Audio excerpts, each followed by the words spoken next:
Hi guys, welcome back to our YouTube channel నాటి cutie Srikar. మేం షిరిడి వెళ్ళినప్పుడు ఆ దగ్గరలో ఉన్న ప్లేసెస్ అన్నీ కూడా చూసామన్నమాట.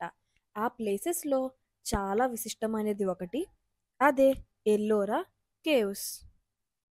ఈ ఎల్లోరా గుహలు అద్భుతమైన శిల్పకళా నైపుణ్యానికి అద్దం పడతాయి.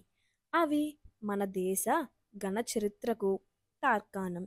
ఆ గుహల్లో భూగర్భ రహస్య గదులు ఉన్నాయని చెబుతుంటారు. పరమత సహనానికి కూడా అద్దం పట్టేలా ఉండే ఈ గుహలు నిర్మాణానికి ఏకంగా 500 సంవత్సరాలు పట్టిందని చరిత్ర ఉంది. ఎల్లోరా గుహలు మహారాష్ట్రలోని ఔరంగాబాద్కి 30 కిలోమీటర్ల దూరంలో ఉన్నాయి. ఈ గుహలు ప్రపంచ వారసత్వ సంపదగా గుర్తింపు పొందాయి. భారతీయ రాతి శిల్పకళను ఎల్లోరా ప్రతిబింబిస్తుంది. ఎల్లోరా గుహలు 5వ శతాబ్దం నుంచి 10వ శతాబ్దంలో నిర్మితమయ్యాయి. ఇక్కడ మొదటి 12 గుహలు బౌద్ధ మతానికి చెందినవి. అలానే 14 నుంచి 15 గుహల్లో రావణుడి పరాభవం విగ్రహం చెక్కబడి ఉంది. 16వ గుహలో కైలాస దేవాలయం. ఈ కైలాస దేవాలయం ప్రపంచంలోనే అతిపెద్ద దేవాలయం. దేవాలయంలోకి అడుగు పెట్టగానే కనిపించే ధ్వజస్తంభం చూపులను ఆకట్టుకుంటుంది. ఈ ధ్వజస్తంభం నిర్మాణానికి 150 సంవత్సరాలు పట్టింది. ఈ గృహ నిర్మాణంలో 7,000 మంది కార్మికులు పాల్గొన్నట్టు చరిత్ర చెబుతుంది. ఈ వీడియోలో మనం ఈ కైలాస టెంపుల్ మిస్టరీ గురించి తెలుసుకుందాం. ఈ టెంపుల్ మామూలు విషయం కాదు. ఎంతో పురాతనమైన, ఎంతో విశిష్టమైనటువంటి, ఎవరి ఊహకి అందనటువంటి భూలోక కైలాస గుడి గురించి చూసేద్దాం రండి. వీడియోని ఎక్కడా స్కిప్ చేయకుండా పూర్తిగా చూసేయండి. కాశీ క్షేత్రం హిందువులకు చాలా పవిత్రమైనది. అలాంటి పవిత్రత కలిగినటువంటి ఈ ఔరంగాబాద్లోని ఎల్లోరా కేవ్స్లోని శివాలయం ఎక్కువ ప్రాచుర్యం పొందలేదు. డిసెంబర్ 8, 1876 12 మంది పరిశోధకులతో కూడిన బృందం కైలాస ఆలయంలోని ఒక గృహలోకి ప్రవేశించింది. అదే సంవత్సరంలో బ్రిటన్కి చెందిన ఒక రచయిత్రి మందిరంలో క్రింద గృహ ఉందని, ఆ గృహలో కొన్ని ప్రకాశవంతమైన ఆకారాలు, వెలుగులు కనిపించాయని, అందులో 7 మనుషులు ఉన్నారని పుస్తకంలో రాశారు. ఈ విషయాన్ని నిర్ధారించడానికి ఆ బృందం బయలుదేరింది. లోపలికి వెళ్ళిన పరిశోధకులు 120 మీటర్ల లోపలికి వెళ్ళిన తరువాత ఒక భయంకరమైన రూపం కనిపించింది. అది చూసి ఆశ్చర్యపోయారు. తరువాత భారత ప్రభుత్వం కూడా ఆ గుహను అక్కడితో మూసివేసింది. లోపలికి వెళ్ళిన వాళ్ళు ఎవ్వరూ ప్రాణాలతో తిరిగి రాకపోవడం ఎవ్వరినీ అక్కడికి వెళ్లకుండా కట్టడి చేసింది. వెళ్ళిన బృందం కొన్ని విషయాలను ప్రపంచానికి తెలియజేసింది.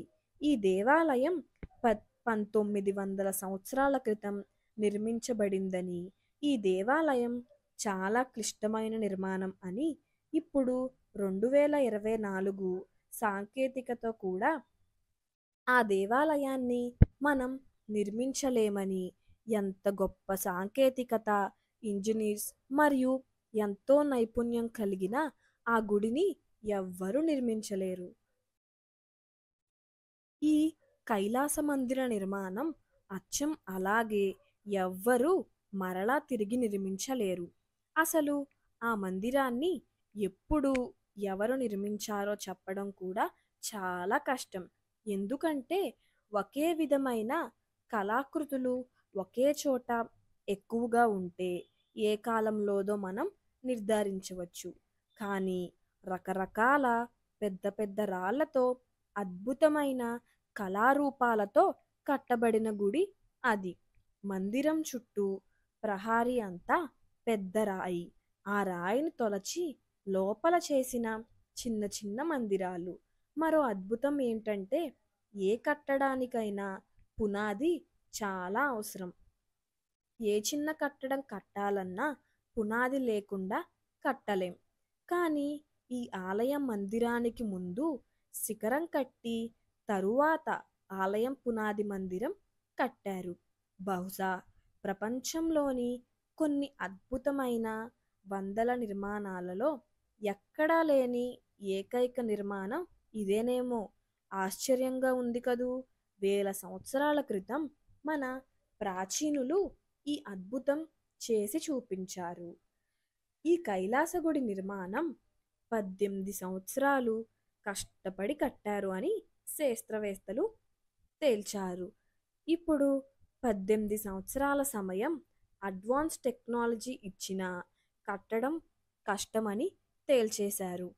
అంత అద్భుతమైన ఈ కట్టడం, ఇంత క్లిష్టమైన నిర్మాణం గురించి తెలుసుకోవడం కోసం ఆ 12 మంది బృందం గృహలోకి ప్రవేశించారు.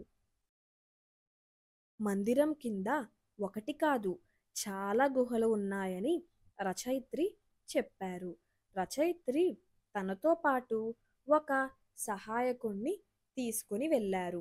100 మీటర్ల దూరంలో వాళ్ళకి గృహలో ఇంకో మందిరం కనిపించింది. బయట ఉన్న మందిరం కంటే ఆ మందిరం ఎంతో అద్భుతంగా ఉంది. అక్కడ ఆ రచయిత్రి 7 మనుషులను కలుసుకున్నారట. అందులో కొంతమంది చాలా ప్రకాశవంతంగా ఉన్నారు. మాట్లాడినప్పుడు కొంతమంది కళ్ళు చాలా ప్రకాశవంతంగా వెలిగాయని కూడా రాశారు. అంతేకాదు కొంతమంది వాళ్ళల్లో మాయమవ్వడం కూడా చూపించారట రచయిత్రి. గృహ లోపల ఒక వస్తువు చాలా ప్రకాశవంతంగా కనిపించిందట. అది అన్ని వైపులా వెలుగును ప్రకాశిస్తూ ఉంది అని రాశారట.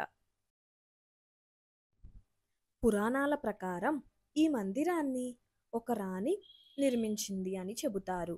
రాజు అకస్మాత్తుగా అనారోగ్యానికి గురి అవడంతో రాణి శివుడిని మొక్కి తన భర్తకి అనారోగ్యం తగ్గిపోతే తన ప్రపంచంలోనే అద్భుతమైన శివాలయాన్ని నిర్మిస్తానని మొక్కుకున్నారు.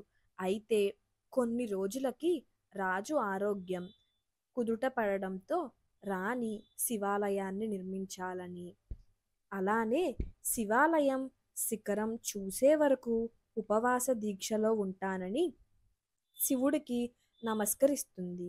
కానీ రాజుకి అర్థమయ్యింది, శిఖర భాగం చూడాలంటే గుడి మొత్తం పూర్తవ్వాలని, గుడి పూర్తి కావాలంటే కొన్ని సంవత్సరాలు పడుతుందని తెలుసుకొని రాజు శివుడిని దీక్షగా పూజించి శివుని ఆరాధన చేసి శివుడిని ప్రసన్నం చేసుకున్నాడు. మహాశివుడు ప్రత్యక్షమై ఒక అస్త్రాన్ని ప్రసాదించారు. ఆలయ నిర్మాణం పునాదుల నుంచి కాకుండా శిఖరం బహుశా బ్రిటన్ రచయిత చూసింది ఆ అస్త్రం అయి ఉండవచ్చు. ఆ వెలుగును చూడడానికి వెళ్ళిన ఆ 12 మంది పరిశోధకులు ఆ అస్త్రం నుండి వెలువడిన రేడియో యాక్టివ్ కిరణాలు తట్టుకోలేక ఆ బృందంలో 12 మంది చనిపోయారు. ఎన్నో రహస్యాలకు మానవాళి శివుని అస్త్రం ఆ గుహలో నేటికి సురక్షితంగా ఉండి ఉండవచ్చు. ఆ రచయితకి కనిపించిన ఆ 7 వ్యక్తులు కూడా ఆ అస్త్రాన్ని కాపాడుతూ ఉన్నవాళ్ళు అయి ఉండవచ్చు. వాళ్ళు మామూలు మనుషులు కంటే శక్తివంతులు అయి ఉండవచ్చు. అప్పట్లో కొంతమంది ఒకప్పుడు ఔరంగజేబ్ మహారాష్ట్రాన్ని స్వాధీనం చేసుకున్న తర్వాత శిల్పాలను నాశనం చేయమని 1000 మంది సైన్యాన్ని పంపగా ఈ 1000 మంది 3 సంవత్సరాల పాటుగా కష్టపడి 5% గుడిని మాత్రమే పాడు చేయగలిగారు. అంటే ఈ గుడిని ఎంత, ఈ అస్త్రం గురించి, ఇక ఈ గుహల గురించి ఇది ఒక రహస్యంగానే ఉంటుంది. ఇవన్నీ చూస్తూ ఉంటుంటే, వింటూ ఉంటుంటే భారతదేశ గొప్పతనం అర్థమవుతుంది. ఎన్నో అద్భుతాలకు మన భారతదేశం మూలం. జై హింద్. మీరు కూడా షిరిడీ వెళ్ళినప్పుడు ఈ ఎల్లోరా కేవ్స్కి వెళ్ళడం మాత్రం మర్చిపోకండి.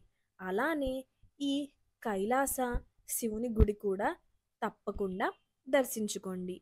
మీకు మా వీడియో నచ్చితే like, share, comment and subscribe to Naughty Cutie Srikar. Thanks for watching. Keep supporting. అలానే మా పాత వీడియోస్ మీలో ఇంకా ఎవరైతే చూడలేదో వెంటనే వెళ్ళి చూసేయండి. Keep supporting. పక్కనే ఉన్న బెల్ ఐకాన్ని ప్రెస్ చేయడం మాత్రం మర్చిపోకండి.